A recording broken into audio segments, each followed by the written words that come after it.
and welcome to another exciting episode of Can It Take a K26? The show where I take a variety of blasters and see if they can be upgraded using a K26 spring.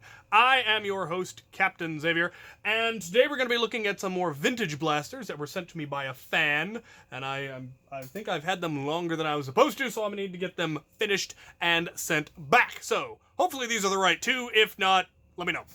Our first contestant is the Laser Fang. Now, the Laser Fang was originally released in 1997 as part of the Max Force 2112 line, which was the sequel to the Max Force line. Now, this one has a number of nifty features. It has a light that shines out. It's supposed to be kind of like a laser sight, thus Laser Fang. It did originally have wings, and it kind of looks like they're supposed to flip out and create shields, but I can't confirm that because none of the pictures I've seen show them ever deployed. They're always folded, or they're missing them entirely like this. But it's an odd priming mechanism in that you hook your thumb under this and prime it forward, and then you shoot it. And it fires old school mega, as did much of the line back then. And yeah, I'm gonna try to get some slow motion footage of that firing because I want to see how that works, because it's weird that it comes back and shoots forward. Weird stuff, but I want to take a look. So we're going to get this thing open and see if there's any chance that it can take a K26. Oh, the eyes lit up too. I did not know that. Okay. Wow. Ah, not lose the catch spring. Well, the answer is no. Because it is indeed, well, I mean, it's weird is what it is.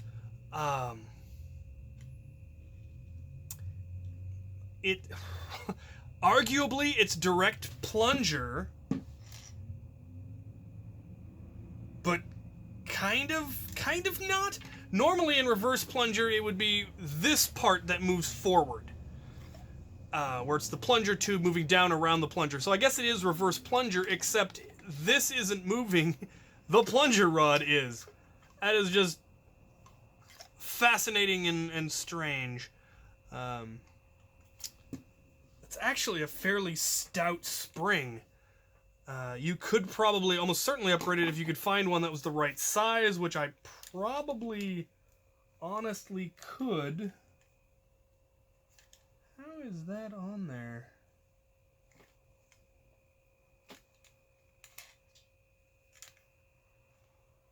The problem being is that in order to get the spring on, you have to take this head off, which it very much looks like it's not designed to come off, and I have absolutely no desire to try to force it and break it and any of that because it's not mine and they want it back. So I'm going to go with no and put it back together. That is a large volume plunger tube though it has a fairly short plunge. Still massive. Alright, I'm going to put this thing back together. Just need to button it up. But first, a word from our sponsor. Silicon. Glorious.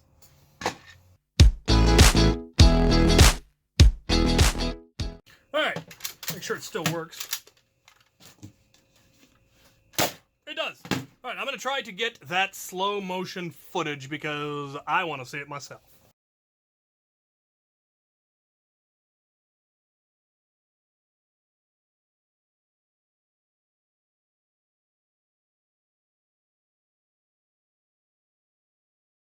Now that was pretty cool looking, actually. It was most of the way back before the dart started coming out. I imagine it's just because that's how long it took to actually get enough pressure to pop the seal. Very cool. Anyway, that was a no for this because of the weird reverse plunger, direct reverse plunger. We're going to call it direct reverse plunger. I don't know. Anyway, fascinating. Can't take a K26. Could probably take a spring upgrade, but I didn't want to break it. So, let's move on to the next contestant after these messages. All of the K26 used on this series was donated by Out of Darts. Check out his new website at outofdarts.com for all your Nerf modding needs. Our next contestant is the Razorbeast. The Razorbeast was released in 1994 as part of the Max Force line. It is also chambered in old Mega, and it was belt-fed and crank-operated. So you operated this crank, and that was it rotating, and that was it firing. So there were two distinct steps. One to chamber the round, and then the other to fire it. It loaded just through here. The belt came in small segments that could be attached together, so you can make it longer or shorter as to your preference. And yeah.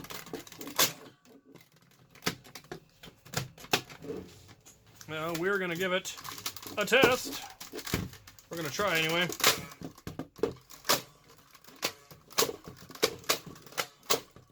So it could fire as fast as you could crank it. It's kind of an awkward beast. It's kind of got a stock, but you need a hand on the crank, and then you have to be able to hold it. I don't know if they wanted you to be holding it here and bracing it against yourself and cranking. You could, or you could just hold it here. Either way, it's not the most accurate of beasts. Oh, I see. It's right-handed. If you brace it against your right shoulder from the front, it's much easier. Figures. Anyway, we're gonna see if this beast of a thing can take a K26. Because I'm genuinely curious.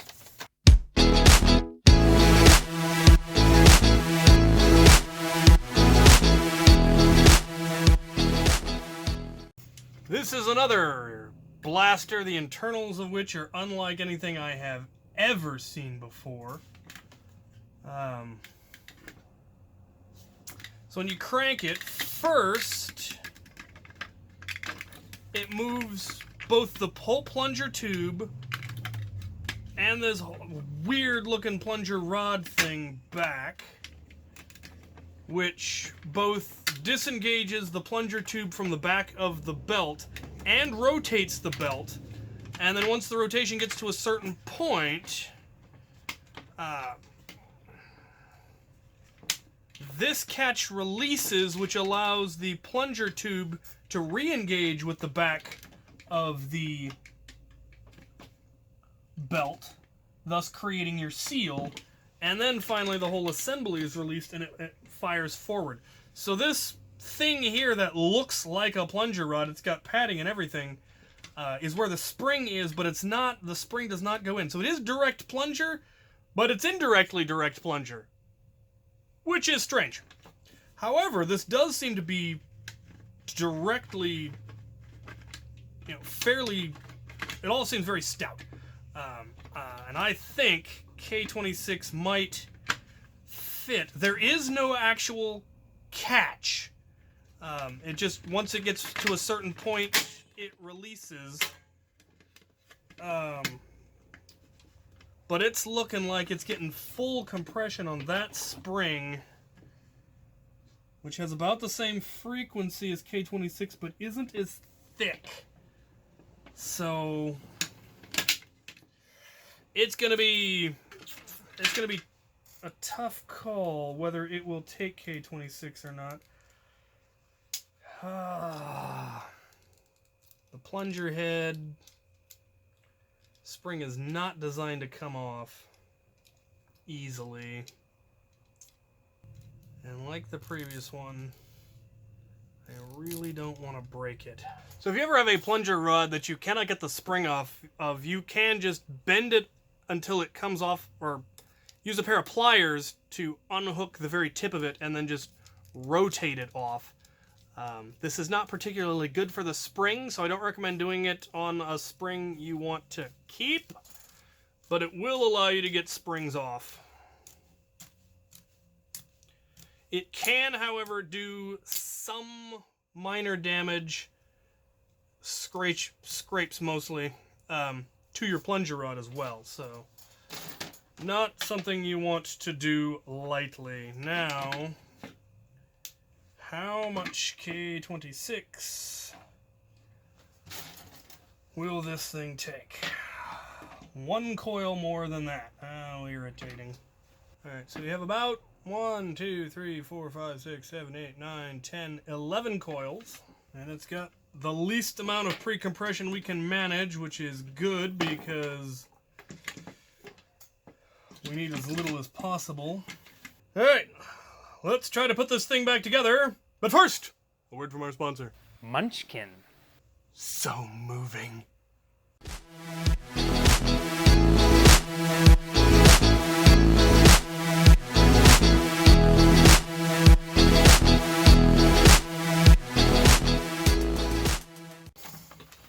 Well, you all know how much I love being surprised on this show, and this is one of those times because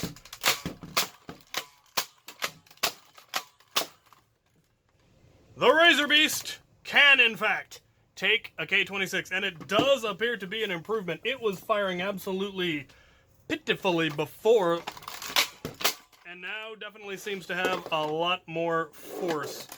I am well pleased, and I'm glad I get to send at least one of them back slightly upgraded, so hopefully it will last. The internals on this were actually very simple, all things considering, and very stout, so, and the prime doesn't seem all that more difficult. There is a lot of leverage involved, so you've got that mechanical advantage, which is good, because that is a beast.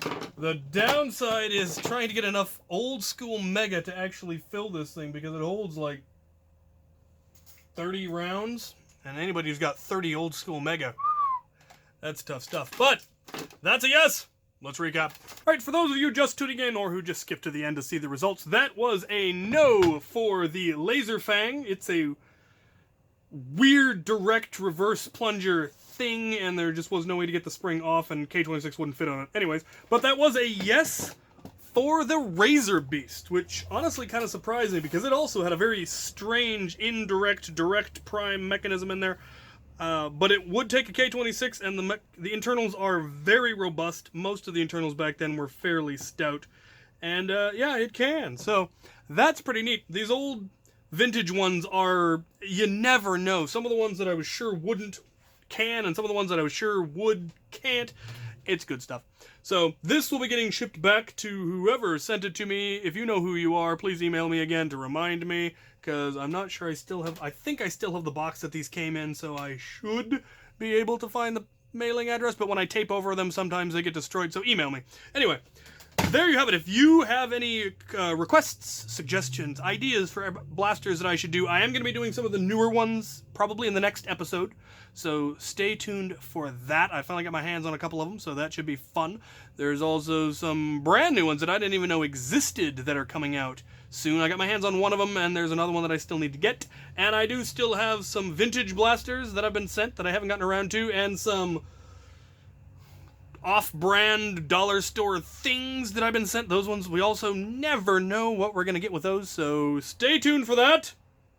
And thank you guys for watching.